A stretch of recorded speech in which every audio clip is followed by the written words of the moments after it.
As business owners, it's sometimes hard to decide when it's time to actually pull the lever.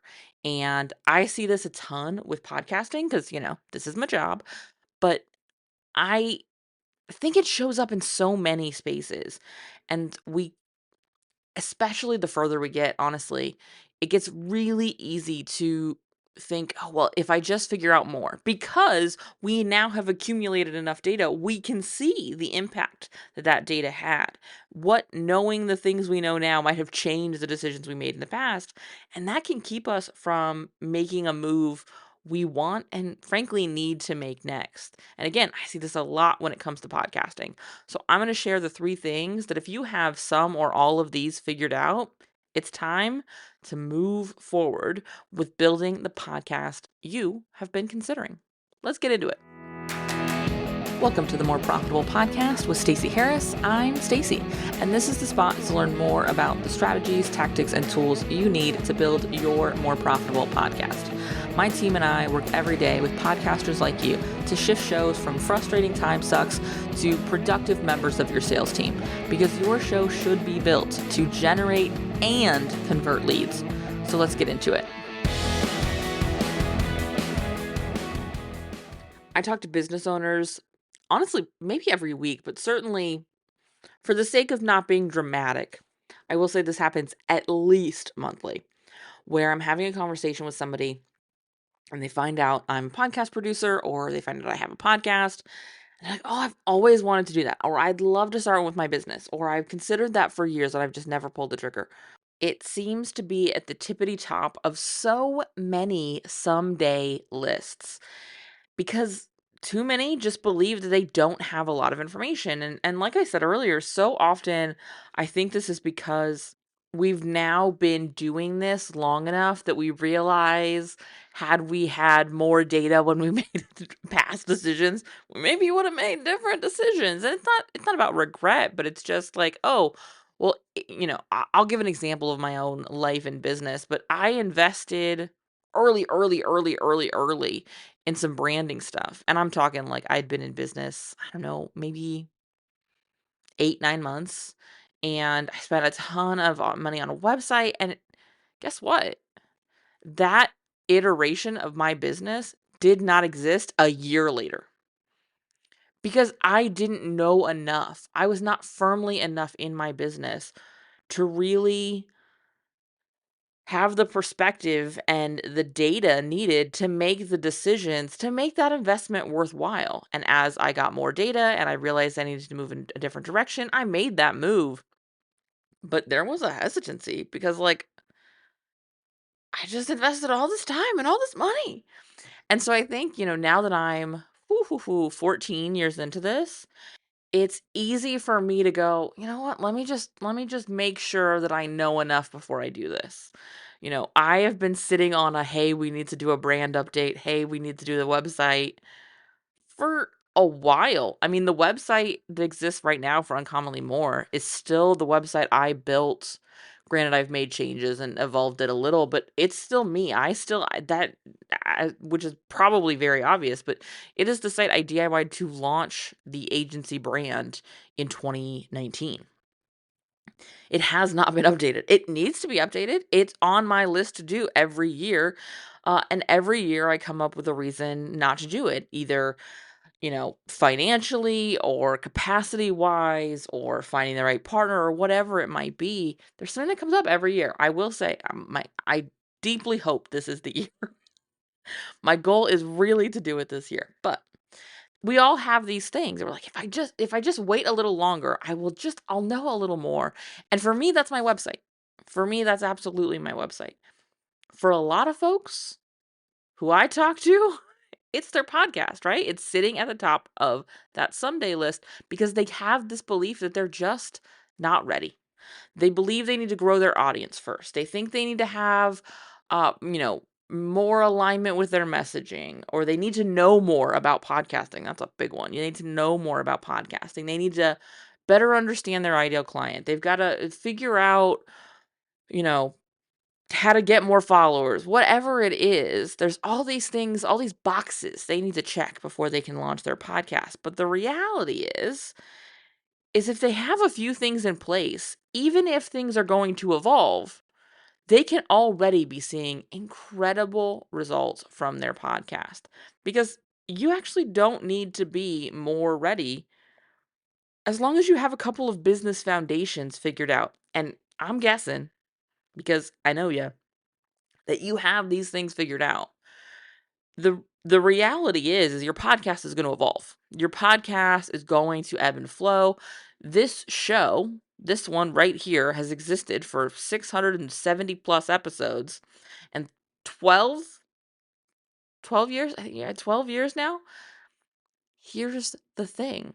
It doesn't at all look like it looked when we started now. It looks totally different than it looked when we started. Because I have a different business. I have a different offering. I have a different business model. I have a team. There's so much that has changed. And the podcast has been able to ebb and flow and evolve with me. But it's because as I have moved through, I've made sure that a couple of foundations were in place. And then I used the podcast to flesh out anything more than I needed. If you are already seeing success in your business, a podcast is not something you have got to figure out front to back right now. You will learn more as you do it more. I want this to instead be something that you can plug into your business as a foundation so that you can be better leveraging your data, so you can be better leveraging your expertise, so that you can be getting better long tail results as you ebb and flow and evolve. And that's what we're going to talk about today. We're going to talk about the 3 key signs that if you have these pieces figured out, you're good to go. Like it's time to do this. We're going to talk about each of them. We're going to break down each of them. Before we get into that, though, I do want to give you a little nudge because next week we have a new episode of the Podcast Newsroom coming out. Earlier this month, we dropped a new episode of the Podcast Newsroom. Both of them are really good episodes, and I want to make sure you know about them. Earlier this month, so available to you right now, is an episode on what you need to know, what you need to consider if you feel like you're running out of ideas, if you don't know what to say. This will work if you're struggling to get emails out, social media content out, podcasts out, blog post videos, whatever it is. This is one of those lessons that is going to rubber stamp into any content type, and it's a feeling we have all had. It's so unbelievably universal. I fully anticipate you'll be in my DMs being like, "Oh yeah, you're right." I've been there. And then next week, mark your calendars. We've got another episode coming out. I just recorded it earlier this week, and I'm so excited to share it with you. We're going to talk a little about prepping for your podcast. So scripts, outlines, just sort of like going off the cuff. What's the best way to do it? We're going to talk about some pros and cons. Again, this is something that comes up a ton. So mark your calendars. That comes out next week, and I cannot wait. If you want to make sure that you hear it, make sure you have your feed all set up. If you have not yet set up your feed, go to thepodcastnewsroom.com and you can enter your email address. I will email you your private feed that's just for you, and you will be able to see all the questions I've answered in the past several months. And of course, you'll get any questions and I am answering moving forward. So head again over to thepodcastnewsroom.com and that's right, get your feed set up.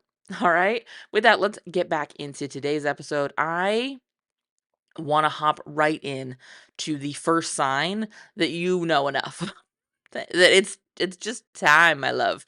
And that's that you have a solid offer that is selling. I know that you expected the bar to be so much higher than this, but it's not. I don't even care how you're selling it. Referrals, I don't care if you're going door to door. Like if you have an offer and it's selling at a rate, you know you can sell it, we can sell it through a podcast. I don't care if you're selling it regularly. I don't care if you sold 5. I don't care if you sold 500. If you have an offer and it sells, you have enough. If your business is already generating money, we can use this podcast to help you make that money easier. You already know how to sell your offer. We're just going to put that in the context of your podcast content so that we're kind of cloning you, right? We're taking this job and we're giving you a leverage spot to be doing it more often without you there. right? One of the biggest benefits of a podcast is that I am now there at 2 a.m. when you are stressed out and trying to figure something out and you're Googling it on your phone in your bed. Because guess what? I pop up. My episode shows up in front of you and says, here you go. This is your solution. This is a person who understands your frustration. This is a person who understands the problem you're having. And even better, here's a person who knows how to solve it. And you and I can hang out in your bed at 2 a.m. We can calm down your nervous system, and you can then move forward into action. Did I have to physically be in your bed at 2 a.m.? No, thank goodness, because I was busy being in my sleep. Right? That's what I want your podcast to be doing for you. I want it to be putting you in the beds of your ideal clients at 2 in the morning when they are stressed out in like the least creepy way possible, guys. Okay? Like not in like a weird way. Like, don't make it weird. But that's what a podcast can do. Is it allows us to be there for the people who need us when they need us. Not just when we're available. Not just when we've remembered to put something in our Instagram stories. Not just when we've remembered to post something on Threads. Not just when we remembered to finally put a LinkedIn post up that we've been talking about putting up for 6 to 8 months. And frankly, that brings us to our second sign. So first, you have an offer and you're able to sell it. At whatever level you're able to sell it, you're able to sell it. Sign number 2 is that you're seeing some results on social media.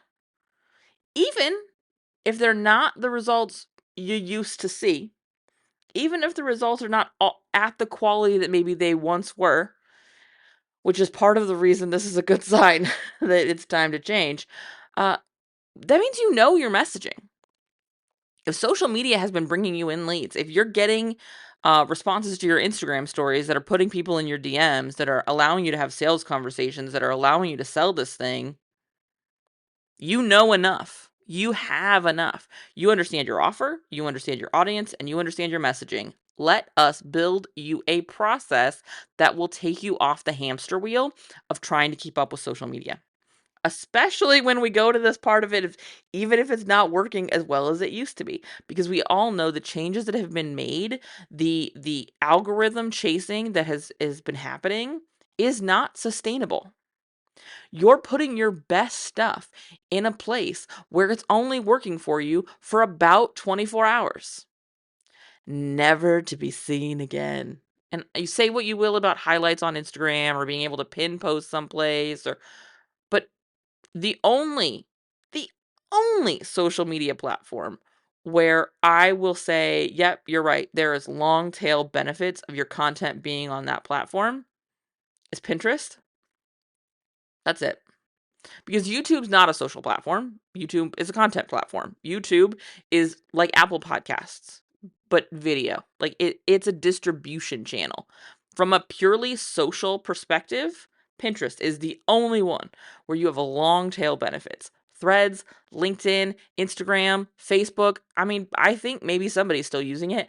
These channels, they have a shelf life. Your content only works for so long. But if you're seeing success there, if you're seeing results there, if you're seeing that generate the end result you need, if you're seeing it drive sales, then guess what? We can do that same thing in long form content. You can then use that long form content to generate that social content so that you're not having to stay in this constant loop of you wake up every morning and it's time to feed the beast again.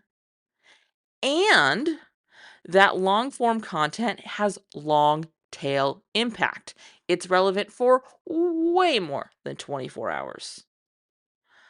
We bring in clients every year who have never seen anything from me except the podcast. They've not been on my email list. They don't follow me on social media.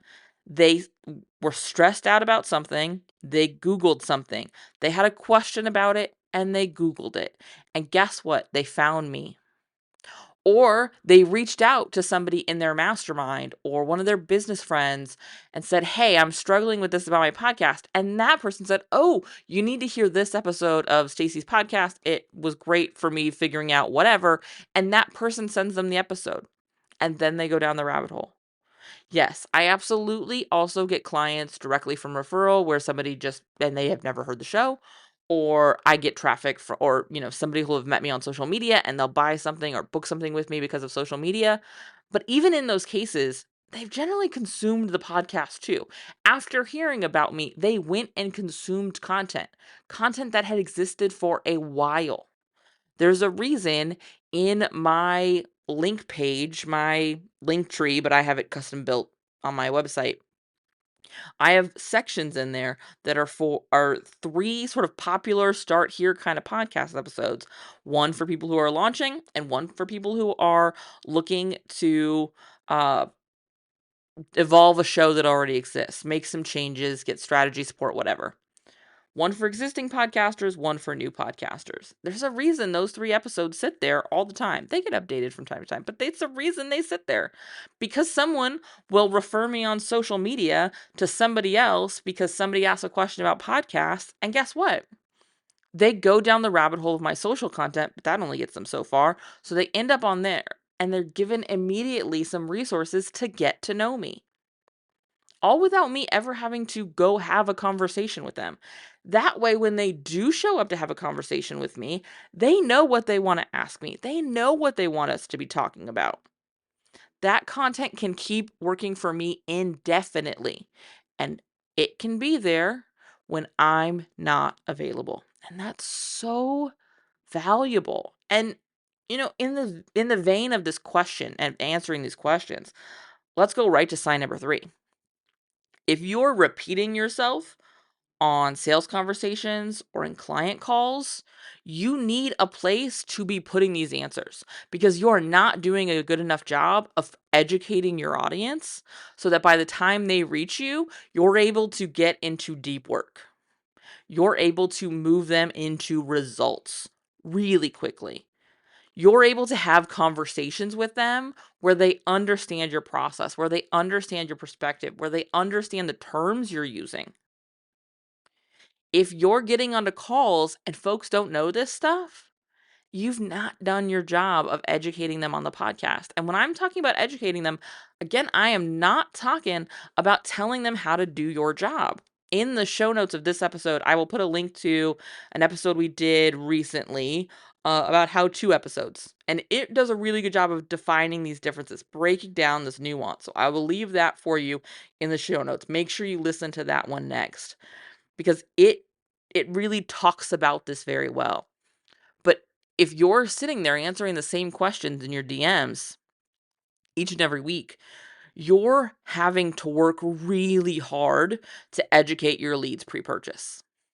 What I instead want you to do is be equipped with the things my clients are equipped with and with the things I'm equipped with, where I know the questions I get in my DMs. And I have shortcuts in my keyboard that sends them the popular podcast episodes that answer those questions. When I get questions about podcast intros, I send them the podcast housekeeping episode where we talk about intros. When I get questions on if a show should have guests, I send them episodes on whether shows should have guests or not, or how to choose guests that are in alignment with the goals of your show. I have those shortcuts set up in the keyboard of my phone and as saved responses on the networks that will allow that so that I can do that quickly. I'm not typing out messages. No, I'm sending them a resource where I can get deep with them, where I can fully answer their question. Because that's getting to be me showing them, yep, not only did I know how to answer this question, I know how to answer it in depth. I know how to give you all the perspective on it. I'm not going to give you a 3-line answer because I don't really want to be answering questions in my DMs. I'm going to give you a resource. I'm going to be taking care of you. I'm going to be anticipating the questions you may have and building resources to answer them so that when you're ready, they're ready. That's what it shows. And that's what having this library of content allows you to do, is to be pre-educating. When I get clients on sales calls, I don't have 45-minute, 1-hour sales calls. I have 20 to 30-minute sales calls. Some of that frankly, is I'm an extrovert and we're chitty chatty because I'm still me, okay? I'm still me. The other part of that is they come in using my words. Somebody who's listening to this podcast is learning about how I talk about this. And so when they come in and ask me a question, they're often using my own language.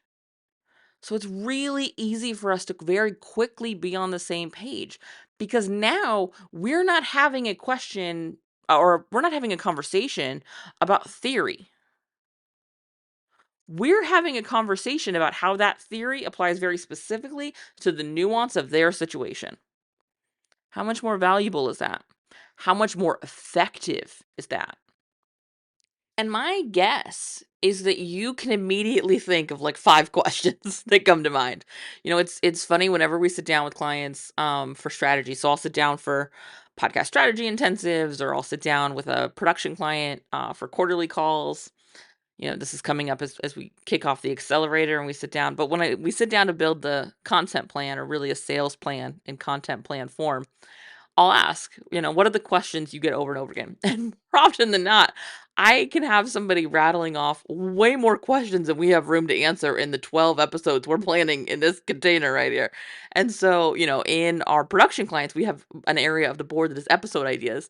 And oftentimes those questions will just sort of get tossed there and they become the sort of first things we look at the next quarter because we've rattled off so many of these questions that come up either on every sales call we've had recently, or in the DMs recently, or on client calls, or in our conversations when providing services with clients, whatever it may be for that specific, client I'm working with and who their clients are. But it's so funny how easily we convince ourselves we don't know enough. And then I ask them, hey, so what's a question you get all the time? Like just one or two. And they're rattling off 6, 8, 10.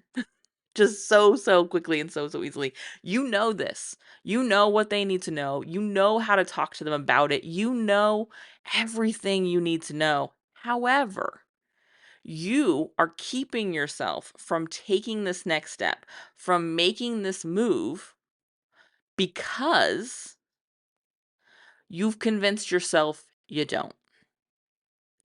I want you to let yourself off the hook, recognize how much you do already know, and let's get your podcast started.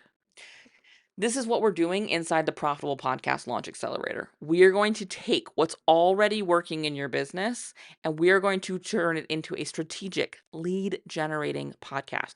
We are going to build your first season together. We're going to do a content plan. We're going to do a launch plan. You're going to record the episodes. And if you'd like, we can even handle the production. That means you could, 60 days from now, have your first season ready to share, ready to release. That happens if you and I right now decide now is the time. We decide to make the move. Head on over to uncommonlymore.com/accelerator to learn everything you need to about the Profitable Podcast Launch Accelerator. And most importantly, choose the version that's right for you. Do you want to do strategy only so you can handle your own production? Or do you want this all handled? All you have to do is record. If that's the case, choose strategy and production.